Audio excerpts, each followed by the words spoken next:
they can improve upon something that resonates well with them. Yeah, I like that. I like that you said benefit. Has Lance taught you anything about copywriting?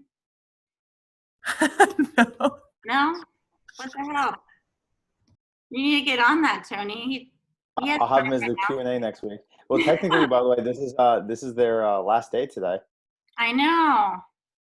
Are you all traveling home, or are you staying? I'll be in San Diego next week. Oh, so you can drive. Okay. So about copywriting, which is like marketing, it really taught me how to communicate with clients when it comes to whatever I'm trying to get them to buy into. And they'll use a process where a lot of marketing industries, or it's like really known, is the features versus benefits. And a lot of people do a really good job at mentioning the features of the exercise. And that could be extra range of motion, variability, like all these hip extension, better position, like think of those as features. And then benefit is what makes, what's meaningful for the client. How are they going to benefit? And the only way you know those answers is to know what they want. So like Anne said, you make it meaningful for them. You figure out what they want to do. If they want to lift heavy, you say, it's going to put you in the position where you can hit certain depth in your squat, and then you can squat a lot of weight. So you got to the benefit that made it meaningful for them versus it puts you in a good position. So, or someone who wants to lift without pain because they have a lot of knee pain. Like, you don't want to say right or wrong, but a good way to explain this is, well, this breathing stuff, what it will do is it'll help distribute the weight throughout your body where you can feel more things like glutes and abs and quads versus your things like knees. And so you find what's beneficial and meaningful for them when you're talking about this stuff.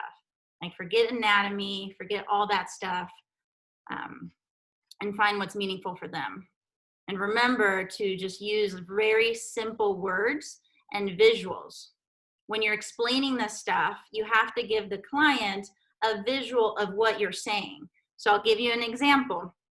Pretend you know no anatomy, and then I say, well, the way breathing really allows you to move and it helps you move is if you go ahead and do a back bend, like what do the muscles have to do? They need to, and don't move. I just want you to hear my words. And then, so if you need to do a big back bend, what muscles have to get short? Your low back muscles, your back muscles. And what muscles have to get nice and long? Your ab muscles. And what needs to go forward? Your rib cage. So what else needs to expand? What would be inhalation? The front of your rib cage. What would be exhalation? The back of your rib cage. Like how many of you are lost? Like I'm just using words. And for someone who's never been introduced to breathing, like over their head. Now, look at this. I'm explaining it to a client or a new trainer who's skeptical. I'm like, well, the reason I use breathing is because I look at movement just like any other trainer, but what makes me a little unique is that I know how breathing affects movement. So I'm not looking at anything unconventional or different than most trainers. I just appreciate how breathing affects those movements. So just like trainers can see how well someone's hip moves, like if they have hip extension, I can see how well people breathe in certain areas of their body. And the way breathing can affect movement, because it's not just muscles and bones, if I have to do a big back bend, what has to happen to my back muscles? Do they have to get short? Can you see how my back muscles get short and not even anatomy, just get short? And then my front muscles need to get nice and long. Can you see that?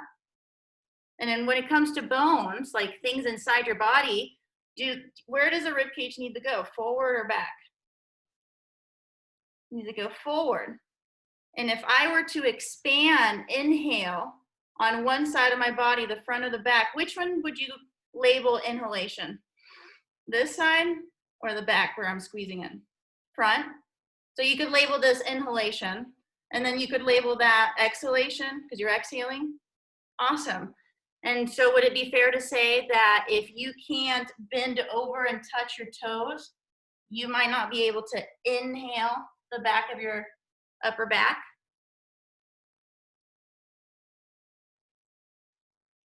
Can you say that again? Yeah.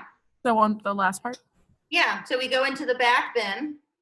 Now let's do the opposite. If I round over and touch my toes, let's go muscles first. What needs to get short? It's just the opposite. Yes. What needs to get long? My back muscles? Mm-hmm. And where does the rib cage need to go? All the bones and everything in your body. You go back. You need to come out of the front, go into the back. So where would you label inhalation here? Back. Yep. And then where would you label exhalation here? Awesome. If I'm stuck here and I can't touch my toes, would it be fair to say that maybe I can't inhale my upper back because I can't do this? And that's how breathing can affect movement. So I'm just looking at toe touches, looking at squats, and I'm seeing people's motion, but I'm just adding that extra layer of how can breathing affect that. So then you're using like a directional term first and then putting the anatomical term like with that directional term because that would resonate with them more, like a directional term like forward, back. Okay, great. That now put exhalation or inhalation with that. Yeah. And then it's all to give people the big picture.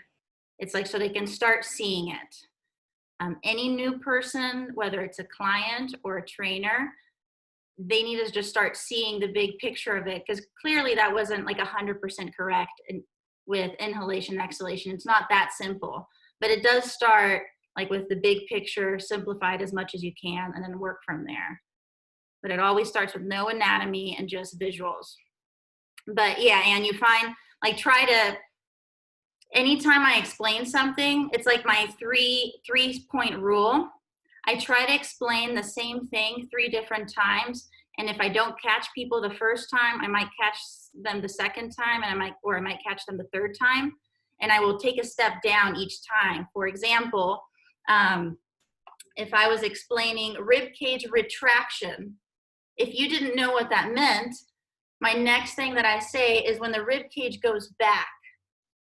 And if you didn't get me then, it's like when the center of gravity goes back and your shoulder goes forward and your rib cage goes back. And I'll say that like 3 times in a row. So like rib cage retraction, when the rib cage goes back. So when the rib cage and shoulders get away from each other. So hopefully I like try to get every person that might not know anatomy, but then I got them with my second way of explaining it. And maybe if they didn't get it then, I'll explain it again a little more simple. And that's how you don't lose someone. Cool. Yeah, I just want to set you up for success when you explain this stuff because it is hard. And I'll get a lot of people who work at a commercial gym and they're trying to get their colleagues to buy in or their employers, and it can be very hard. So if you keep it simple, you probably are going to run into less problems. Just wanted to add in, I listened to one of Sam Harris's, Sam Harris. I listened to one of his meditation talks and I like wrote down all like everything he said and then highlighted like certain words that he uses. Like it's a lot of like gradually become aware and like he keeps using like gradually become aware and he like ends with that too. It's just interesting like the words he's using and like find your center, feel the chair, like where's the gravity go, like all that stuff. Like I could see a lot of like how you interpret that and you use that in your like when you're coaching as well. So that was cool to see. Yes, and I actually do say bring the awareness here a lot more since I've been listening to Sam Harris. So yeah, I've been kind of copying him a lot. Awesome. Well, does anyone have any questions? Well, actually, I have one more. Yeah. So you had a video that you posted a little bit ago, and you were talking about like programming and how you like your first session with your client was like the 90-90 stretch and the rock back breathing, goblet squats, and then a short seated cable pull down. And you said like you pick based on like the client's goals and their conditioned, deconditioned, or if they like can handle the cues. Like, has that worked really well for you to start off with like those specific movements, or are you just picking movements that you like to use the most for like breathing mechanics? It worked before we closed down, it was working very good. So we started out with, they come in for a strategy session, and my business partner would run them through maybe 90-90 and maybe a couple exercises. And what he would say was, I'm going to give you a taste of what you're going to do with Lucy. And then they would see me one-on-one. So we put a lot of energy towards them in the beginning, but it ends up being a lot really worth it once they become very independent and really good clients. So I see them one-on-one, and all I'm doing there, I spend about 45 minutes on 4 exercises. And the way I describe it, because it is just a bunch of breathing exercises, the way I describe it is strength training is like a skill. And the first 2 days is learning a lot of the lingo and positions and cues, because it can be very overwhelming at first, just like learning how to drive. And that way they come with the expectation that that's all they're learning that day. So they'll get a 90-90, and I'll say, okay, well, it's time for the ab component. And I don't even say breathing. I'm like, so just start fully exhaling like you did with Dave last time. So then they exhale like 6 times. I don't cue anything else, just the full exhale. And I see if they can manage that. I'm like, that was perfect. So now what you're going to do is you're going to fully exhale and give me a little bit of a hold. I'm like, okay. So then they're holding, and about halfway, I'll check in. I'm like, at the end of the exhale, are you feeling a little bit of abs? And if they say yes, I move on to the next cue, because I know they have that. I'm like, okay, perfect. Go again. This time, the abs that you found, hold on to them as you breathe in. So by the time that they get through a whole 90-90, they've already done like 20 exhales. So once we move on from the exhales, we go to the tuck. And that's probably about 15 minutes of that. And I'm getting an idea if they take cues well. If they don't take cues well, I back off the breathing, and I do more basic things like bear crawls, half kneeling, carries, arm bars, things that are less detailed. But if they do take cues well, we'll go through rock back, half kneeling, like really detailed arm bar, glute bridge, and that's about 45 minutes. When they come back in, I tell them, so when you come in next time for your first semi-private, you're gonna have 1 sheet. And it's very, very similar to what we did today. And it's basically a 45-minute warm-up. And then I'm like, and after that, you're gonna get a whole other day. So I like make it seem like it's cool that they're doing all these new things, but the reality is they're doing the same shit every day, every time they come in. But and then you get a second day. Big thing too is we have a success board. And if someone wants to lift heavy, I make sure I point out the 300-pound deadlift. If someone is scared of lifting, I make sure I point out like, oh, look, Janet squatted pain-free today. So I like show them the end result so they know it's not going to be like this forever. So if they come in the first semi-private and I ask them how they recovered, if they say, oh, totally fine, I will add like sled pushing or something at the end, maybe the echo bike. But if they say, I was sore for so many, like 3 days, that tells me they're really deconditioned with just doing a bunch of breathing exercises for me. So then we just keep it the same. And then from there, they have a scale. That first day, I asked them, all right, Jane, on the scale of 1 to 10, how crushed are you? 10, you don't feel like you're going to walk tomorrow. And then 1, you feel nothing. And this is really important because how many of you are ex-athletes?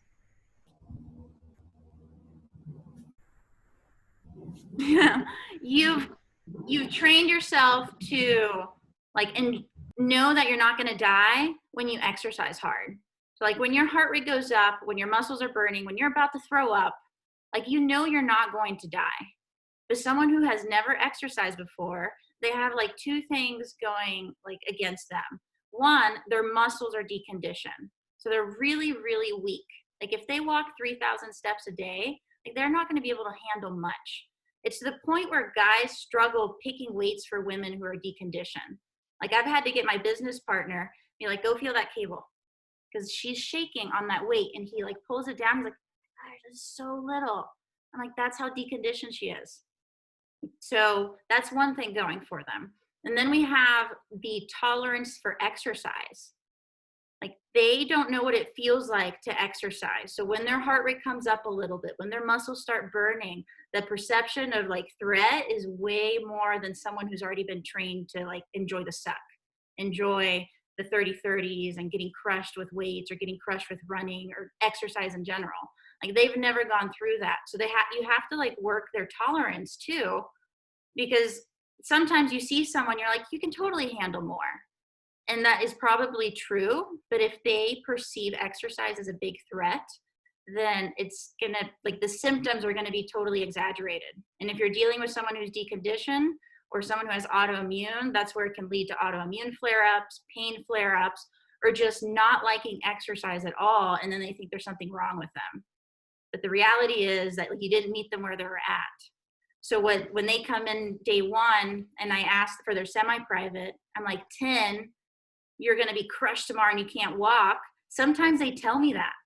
Like, wow, you were doing nothing. So part of it is because their tissues they're weak and they haven't adapted.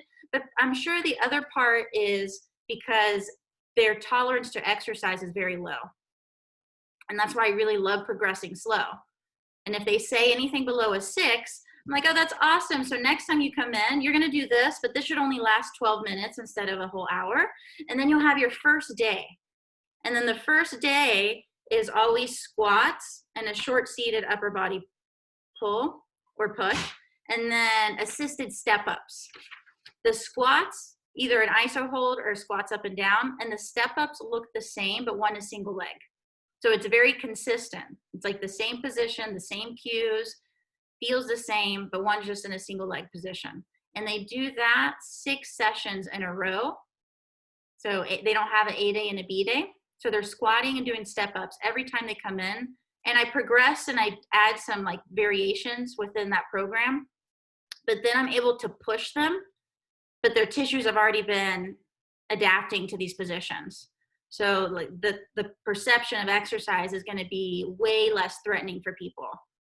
And I really do think that a lot of people don't like exercise is because people haven't been able to meet that person where they're at. So that was a very long answer to your question. No, I appreciate that. I liked what you said too. You said like if they are not responding well to like your programming, you pair an exercise they feel confident with. So like make them happy and make you happy at the same time without saying that to them, but like they feel a little more comfortable that they can go back to something that they know they're good at and they can feel. So yeah. And if you get someone more advanced who's strong, same process, but they just move through it way faster. And what ends up happening is these people are very independent, which allows us to have really high quality coaching in a semi-private setting. And then I can have conversations with them because people don't need to be babysat and they already know I have to show the exercise one time and then I can walk away and just talk to people. So it really allows me to socialize with people because everybody's really independent. I really don't know what they pay me for sometimes. I'm just hanging out with them. Like sometimes I'm literally just walking around, hanging out with clients and just reminding them a few things. My job is so easy, but all this energy went to it in the beginning. Yeah. Really good question. Anything else?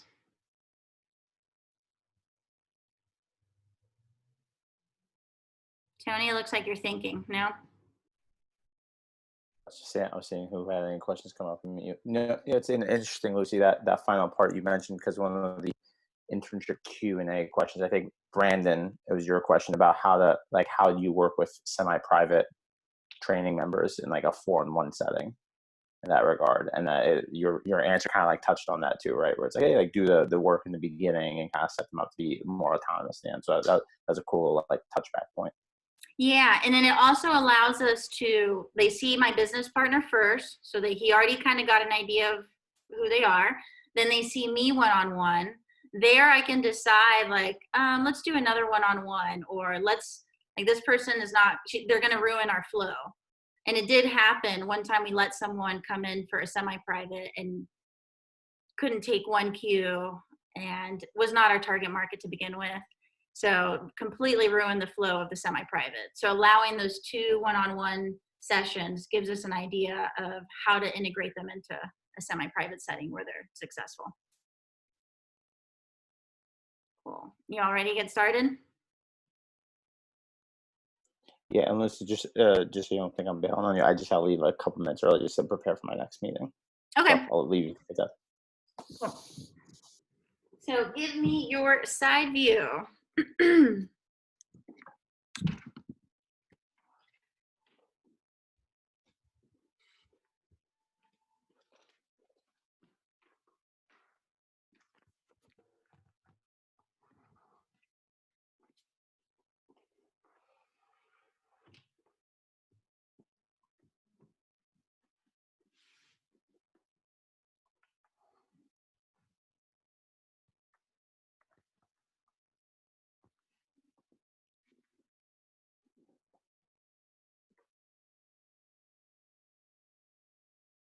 Okay, so whenever you're ready, just go ahead and start by laying on your back.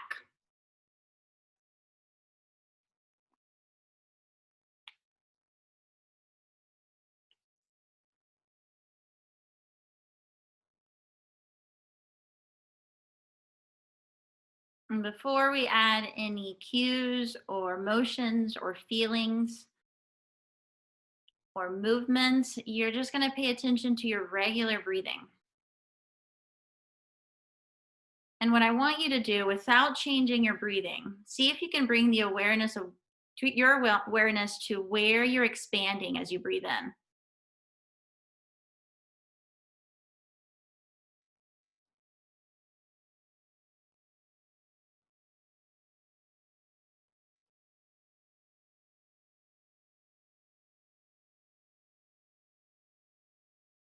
Are you able to feel where you expand as your breath goes inside?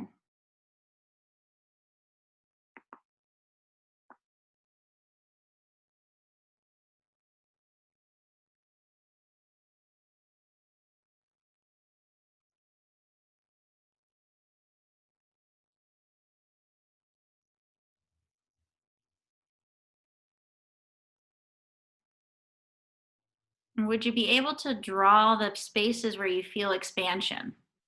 Like your chest, your sides, your belly. Exactly draw where you're filling up.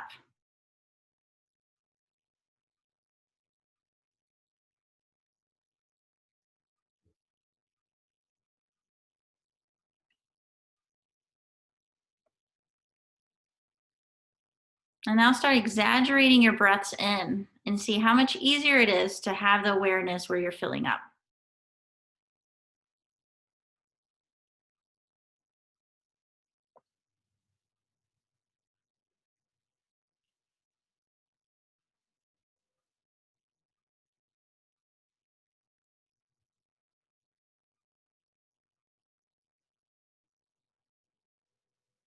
Awesome. And relax. So if you can, and you can get up, go grab a chair for your feet or a sofa or anything that you're close to. Grab my chair.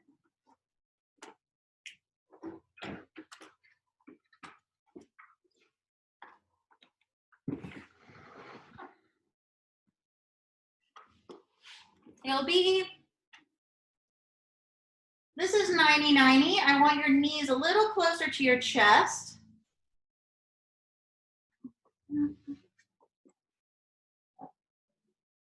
So I'll give people a few to get there first.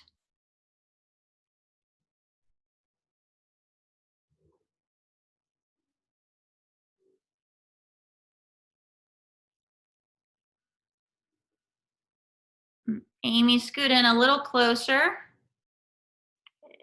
Everyone else is good. You're welcome, Tony, so your hamstrings don't cramp. So the first move, you're gonna relax your legs on the chair. You're not gonna use your legs yet. It's gonna be an alternating reach, but you're gonna allow your chest to rotate. So start with your elbows bent, fingers up towards the ceiling, and then inhale, allow your chest to rotate to the other side. Because you're reaching with your arm, exhale, slowly drop it. Slow through your mouth. And then inhale, reach the other arm. Exhale.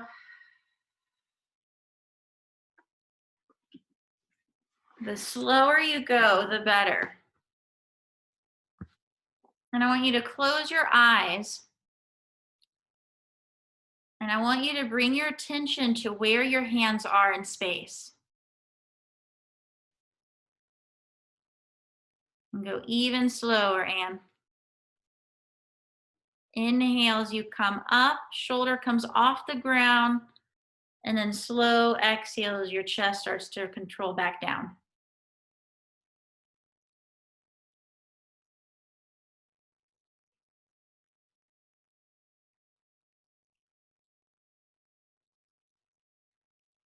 And if you get distracted, the attention goes back to where your hands are. Follow each move. You go from your right to your left, back to your right.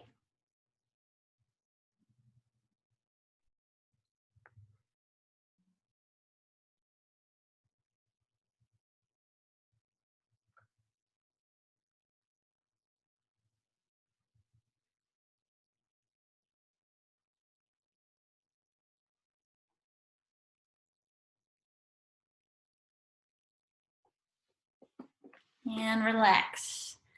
Now you're going to go to your 90-90.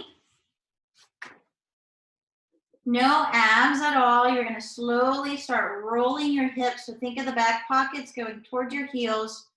The end, you should feel hamstrings. So pay attention to finding your hamstrings and then slowly letting them go.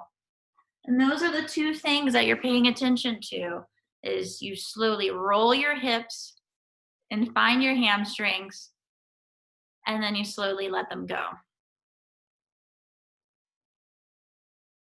And Brandon, scoot in more towards the couch. Yep, that's better. And make sure you're not pushing the couch or the chair away from you, so it shouldn't be sliding away. You're just dragging down. And continue to peel your hips off the ground. Think one vertebrae at a time. Your abs should be relaxed. Think of your feet doing all of the work for you.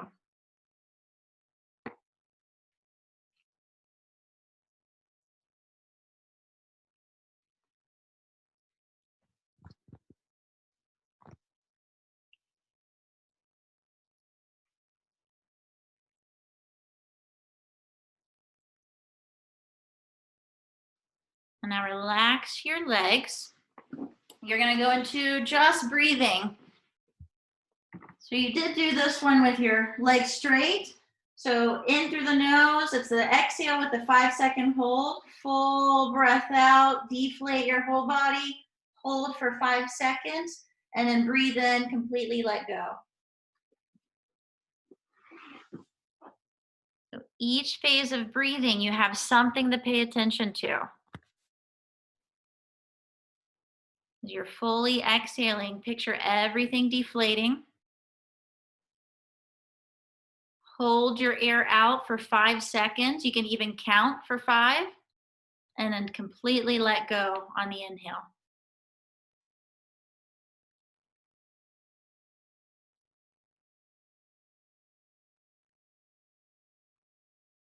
And this should feel a little uncomfortable.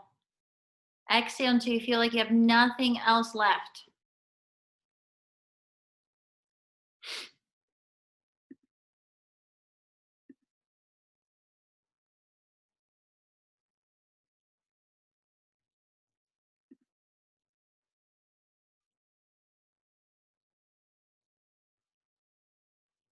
Count to 5 as you're holding your air out. And completely let go on the inhale and follow your breath in.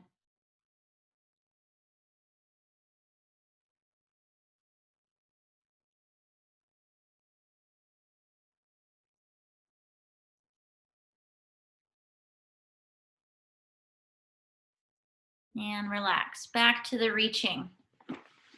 So exhale as you bring your arm down, nice and slow. You should be able to move a little more on the inhale. And exhale on the way down.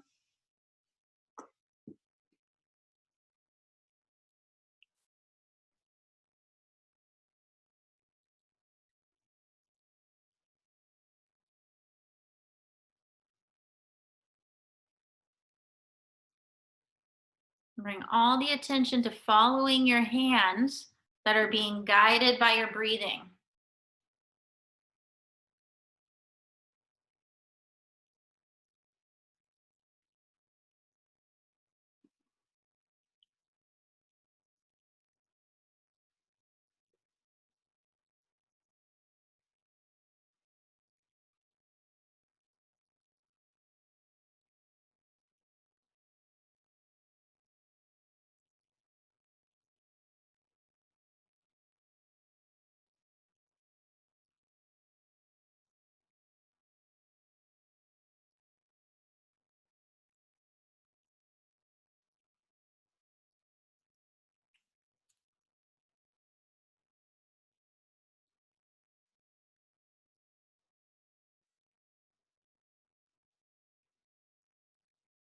And relax.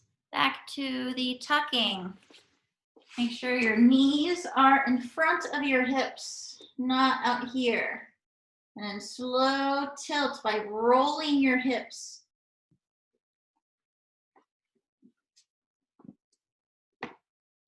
And hold the top position for a second. And get closer to the chair. That's better.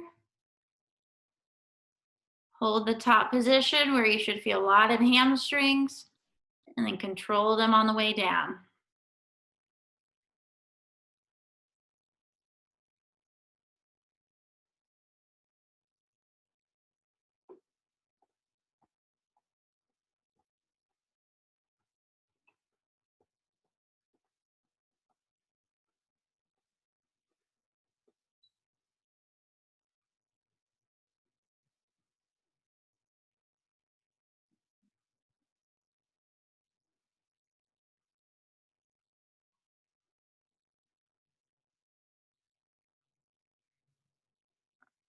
And back to the exhaling. Pay attention, deflating your whole body. And the two things you're paying attention to is at the end of the exhale, you should feel tension around your abs. So bring the awareness to holding on to that tension and then letting it go. And that's all you're doing is you're alternating from holding on to letting go. And full breath out. Each exhale gets longer.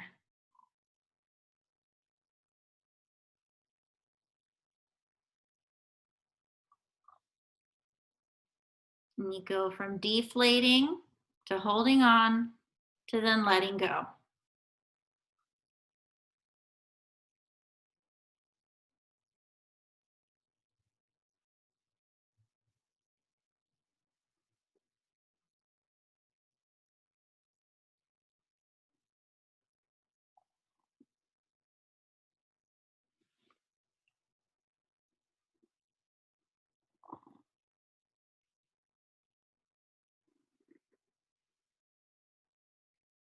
And then one more reach.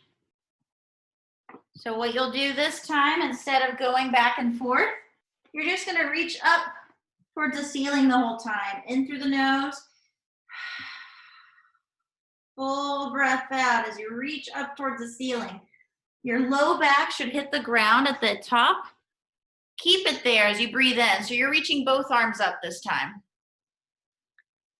Nice. So fully exhale as you reach both arms up towards the ceiling. Allow your chin to go back, but keep your head relaxed. So chin goes up towards the ceiling, the head stays relaxed. And each exhale, pretend someone's pulling you from your fingertips. And you just have this constant pull through your fingertips and you can't drop your arms. And we're doing this 3 times in a row. Keep reaching, keep reaching. Pay attention to the pull and the muscles that you feel working. See if you can hold on to everything working right now.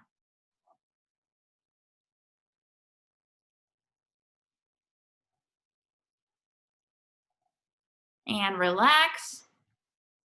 You're gonna go 2 more times.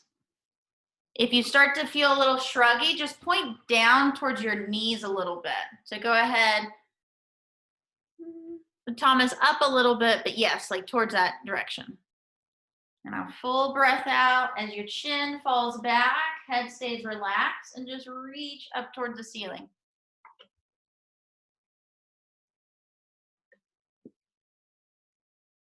And you're being pulled by your fingertips. Each exhale gets a little longer and it stays there on the inhale.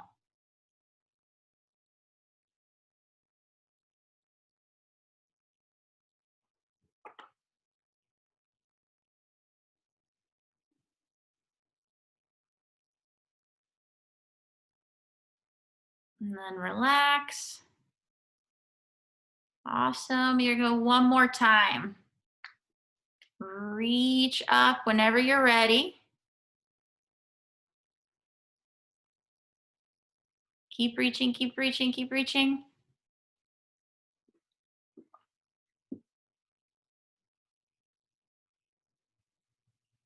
And keep reaching. Pretend someone's pulling you down towards your knees.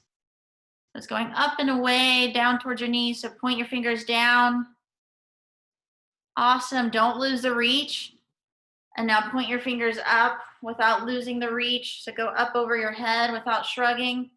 You're always being pulled by your fingertips. And then back down.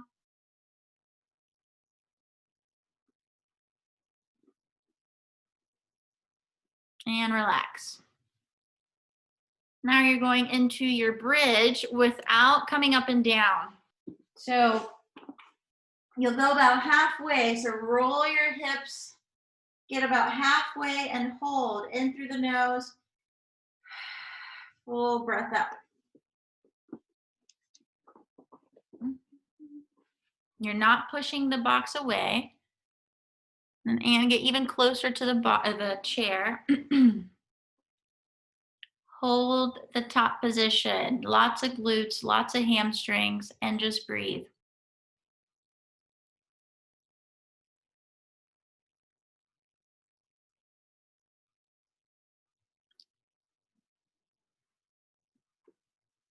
And then relax and feel what it's like to relax your hamstrings. You're going to do this 2 more times. Roll the back pocket slowly. Drag your feet down about halfway, hold, and breathe.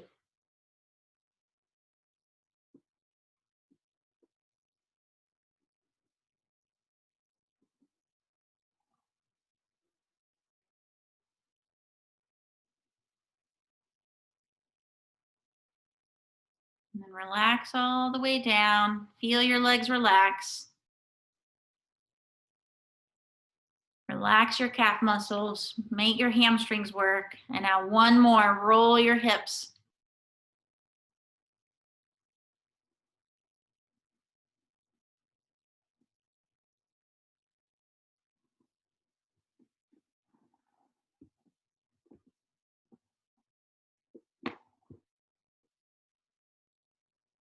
And relax.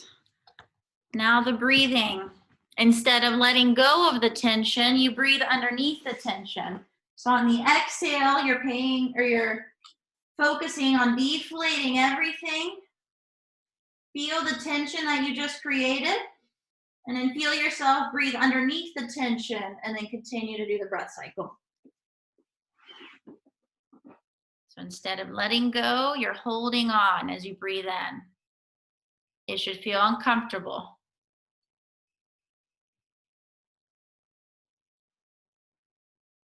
You're holding for 5 seconds before you breathe underneath all of the tension that you created by fully exhaling. It should feel like you're breathing underneath some tightness. So it should feel restricted as you breathe in, and that is normal.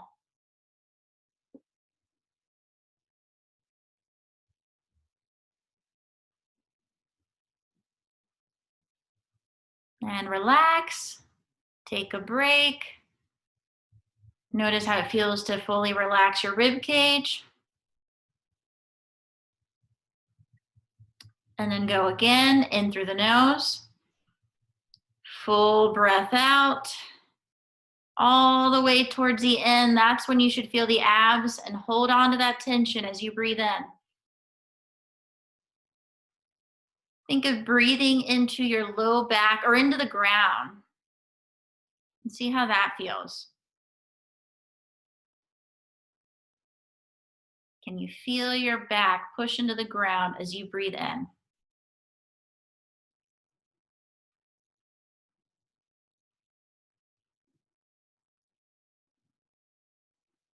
And relax.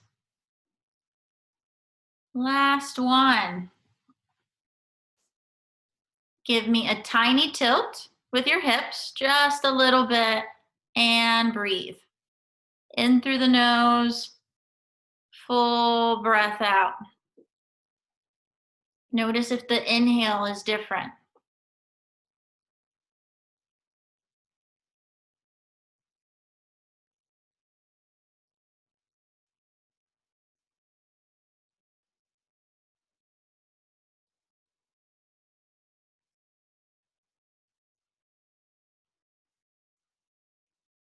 And relax. And now you can put your feet on the ground. And you're going to go back to what you started with, which is just your regular breathing and bringing the awareness of where you're filling up with air. And can you have all of your attention in those areas? Can you draw it out with your mind of where you have expansion?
And see if you can hold on to where you feel your breathing, but also pay attention to the ground underneath you.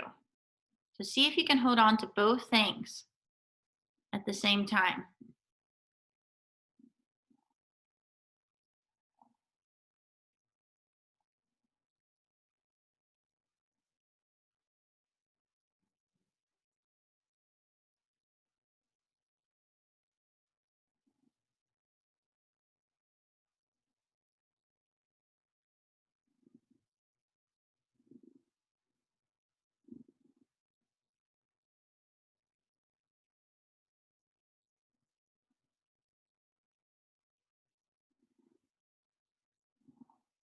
And then whenever you're ready, start moving around.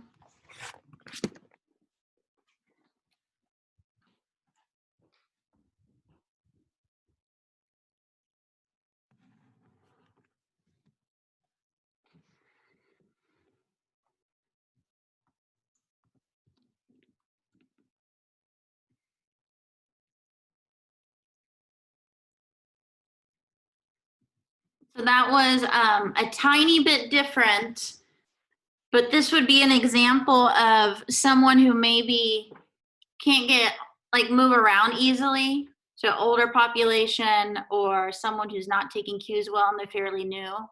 So there's just less technique involved. So I did that with a lady yesterday that I had never worked with, or I only worked with her once in person. So this was more appropriate for her, but it's still challenging for everybody. Did anyone feel a difference of where you felt your breath from the beginning then to the end? I felt like I could draw it out in my head better after the session. Were you able to feel more expansion too, or no? Yeah, I think, but I think the biggest thing I was focusing on was just if I drew this out, what would it look like based on how I felt? But yeah, I definitely was more aware of that stuff for sure. Cool. Anyone else? Definitely felt myself breathing into my back at one point, and I'm like really bad at that. It's always hard for me to do, so it was like interesting to feel it and like notice that. Yeah. And it's a really good way to, like, I really like the holding on and then letting go, holding on and then letting go. It's like you're literally training them to, like, this is what it feels like to hold on to tension, and this is what it's like to let go of tension. And then the next time around, it's like, okay, now don't let go of that tension. And it shouldn't really confuse them because they've already like differentiated between the two. But you deal with a brand new person, that's very hard. So just teaching people stuff like this allows them to just think of one cue at a time so they can retain it a lot better and get better at it faster. You were having us, like, you used a lot of like distal parts of our body, like use hands and feet a lot. Was there a reasoning behind that instead of I feel like you focus a lot on like the center with all our other sessions, but then you've used a lot of like feet and hands now. And I was just wondering like your reasoning. Honestly, Sam Harris. Just I think it was day 7 or something, or it was maybe one of his podcasts. I think it was one of his podcasts where he joked about the lady on the news who said, you're not supposed to touch your face, but then licks her finger, like right in front of the camera. And he's like, how are we supposed to not touch our face when we don't even know where our hands are in space? Like, we're not even aware of that. And I think within that meditation, he did a lot of stuff like that. Like, can you just bring the awareness to where your hands are and feel everything around it, and same with your body. So I've been playing around with a little bit of that.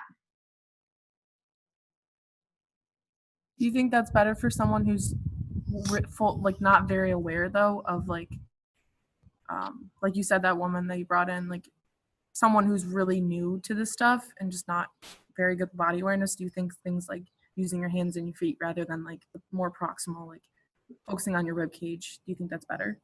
Maybe, because if they can't fully exhale, they're not going to feel the tension. They're not going to feel the same things that you all are feeling. So yeah, adding something more, like just pay attention to your feet, because you can't go wrong with feeling feet. And then motion in your hands. Because like the lady yesterday, I did that a lot, because she was the kind of person, I don't know if you've seen this, where you coach someone to fully exhale. And now hold, and now breathe in. And then they go through another exhale. It's like that was too hard for them. So they have to do like 3 breaths between each breath you're trying to coach. They're not going to be able to go through like the full exhale and the hold and the inhale. So it's better to go through just like movement and body positions. Because even if they're doing it wrong, because I've had people where they start moving both arms, or they just do this here. I mean, they can still pay attention to the hand doing that motion. Yeah, good question. Awesome, guys. Thought that hamstring stretch was so hard. I was about to. Oh, the bridge? I was dying on that. I don't know if anybody else was, but I was having a really hard time with that one. If someone's not buying into breathing, I put them in that position. If they're like wanting to lift, because that's hard. Like, do you feel hamstring? Like, oh yeah, they're burning. So now it's no longer breathing exercise, just a hamstring exercise. So that's a really good way to progress people. The people who like want to feel things, like, I don't feel this. You just make it harder. Cool. But you all are welcome to do my Sunday classes. I have them on social media. It's 9, you probably won't, if you're out west, 9 a.m. Eastern time and 7 p.m. Eastern time. And then we just go through about a 45-minute class, and then there's a Q&A at the end. So any questions that you have. And then I will be putting the recordings of the mindful movement in my YouTube library. So the classes from Monday or Sunday, and these classes and classes with my clients, I'm just going to put them on my YouTube in a library. So that way you can just you can look through them. Great, thank you. Awesome. And then are all of you okay if I put clips of this on social media? Yep. Yep. Yes? Cool. Awesome. Well, any other questions? What other, you said you use a lot of Sam Harris. Do you use any like other different types of people or that you kind of look up to or use for like your queuing, where you get like your library of cues from? Sam Harris, most of my cues just come from the gym thing or side of things. Like an example would be the chin away. Like I've coached that so many times that I know people tense up. So I just know to say chin away from your chest and relax your head, just because I know people are going to do it that way. So it mostly comes from just training people at the gym. And with your like pauses, like is there like a rhythm with it? Like do you wait at like 10 seconds for certain things or like 5 seconds, or do you just kind of like feel out how people are doing? Oh, I'm awful. I'm just going. I'm going with people one-on-one. I was able to do a couple one-on-one of these with my clients. That was amazing because I was able to talk as she was like, I was right on point. Mm-hmm. But here I'm hoping I'm kind of going in the same like flow for everybody and I'm not messing people up. But with one-on-one, I'm able to say exhale, exhale, exhale. And as soon as she's done exhaling, I stop and I'm like, hold, and now breathe in. So it's a ton better in person. In person too, I could also see you all and hear it. Mm-hmm. Yeah, online, I don't say reps, and that's why, because by the time you do 5, someone else will do 2. So I just go a few more, just a little longer. And as they get progressed, do you stop using as much cueing because they already know, or do you like? Mm-hmm. Yeah, with some of my clients, I just sit there after I introduce the cue, and then they just continue to do it. Mm-hmm. Nice. Yeah. Anything else? Well, before you start your classes, do you do any type of meditation to kind of put yourself in a headspace that's like more like I'm here, I'm present in the moment, so I can make other people present in the moment? Not before classes, but I will meditate right before I get up, and somewhere in the middle of the day, I will do a 10-minute. So usually 20 minutes in the morning, and then 10, 15 minutes in the afternoon. Nice. Well, thank you for that. You're welcome. Yeah, thank you, Lucy. I always appreciate it. Yeah, this was awesome. I'm glad you all enjoyed it. But yeah, you're welcome to do the Sunday. So sign up, ask your questions. But have a good day. Thanks, Lucy. Have a good one. Bye.